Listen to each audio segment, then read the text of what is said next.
ভারতের মুখে আমি লাথি দেই। ভারত বা আইপিএল নয়, সবার আগে আমার বাংলাদেশ। সাম্প্রতিক সময়ে এমন মন্তব্যই করেন বিপিএল এ সিলেটের কর্ণধার ফাহিম আল চৌধুরী।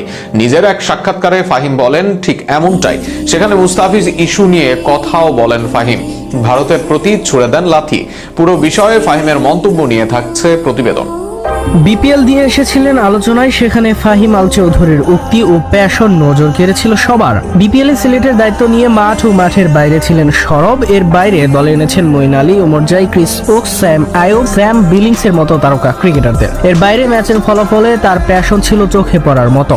জয়ের উচ্ছ্বাস করেছেন বাঁধ ভাঙা, হেরেও পড়েছেন মন থেকে ভেঙে। সব মিলিয়ে বিপিএল এ বেশ আলোচিত চরিত্র ছিলেন ফাহিম আল চৌধুরী। তবে বিপিএল এর পরেও এবার আলোচনায় এই ব্যবসায়ী। সেখানে এবার তিনি আলোচনায় এসেছেন ফিজ ইস্যুতে কথা বলে, যেখানে তীব্র ভাষায় ভারত বিরোধিতা করেছেন তিনি। এমনকি পার্শ্ববর্তী দেশকে লাথি দেওয়ার কথাও বলেন তিনি। সেই মন্তব্যে ফিজকে আইপিএল থেকে বের করে দেয়াকে পুরো দেশের অপমান হিসেবে তুলে ধরেন ফাহিম আল চৌধুরী। সে অপমানটাই মেনে নিতে পারছেন না তিনি। ফিজের অপমান দেশের একজন হয়ে লজ্জিত